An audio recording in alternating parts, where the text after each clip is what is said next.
the Honorable Deputy Chief Minister of Andhra Pradesh, Shri Pawan Kalyan Garu, to the dais.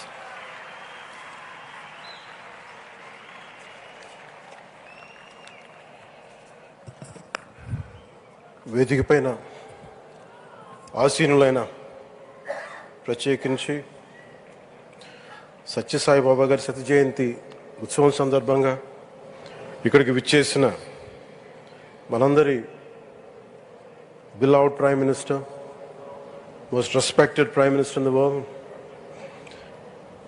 most respected leader in the global stage, Sri Narendra Modi గారికి నా హృదయపూర్వక నమస్కారాలు.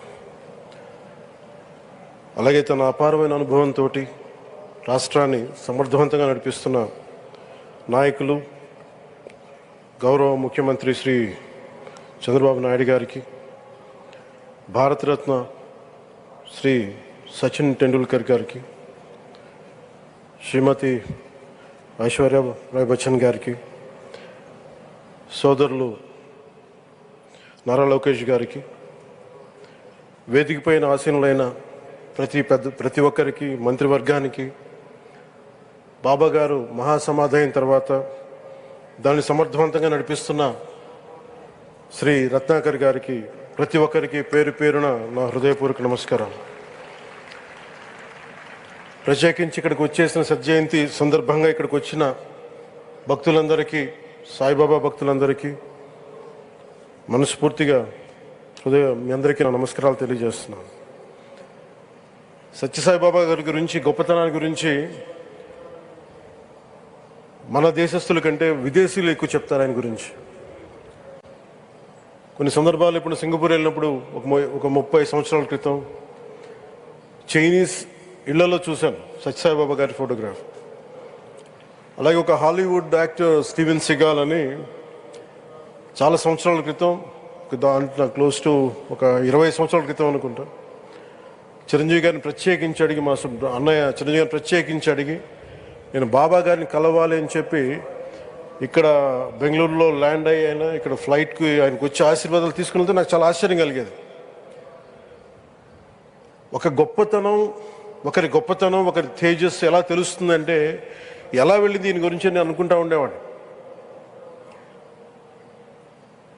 బాబా గారిది వెలిసింది భారతదేశంలో అత్యంత వెనుకబడ్డ జిల్లా అనంతపురం, రాయలసీమలోని అనంతపురం జిల్లా. ఆయన పుట్టుక కూడా అత్యంత వెనుకబడ్డ జిల్లా, నీటికి కూడా కొరత ఉండే జిల్లా, వలసలు వెళ్ళిపోయే జిల్లా. అలాంటి జిల్లాని ఎంచుకున్నారు ఆయన జన్మకు కూడా. అందుకని అలాంటి జన్మ తీసుకున్నాడంటే మహానుభావులే తీసుకోగలరు.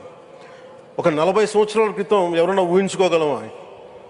దేశ విదేశాల నుంచి చాలామంది భక్తులు, విదేశీయులు అందరూ వచ్చి దీని అభివృద్ధికి పాటుపడతారని. సో ఒక ఆధ్యాత్మిక తేజస్సు, విశ్వ ప్రేమ ఉన్న వ్యక్తుల వల్లే ఇది సాధ్యం.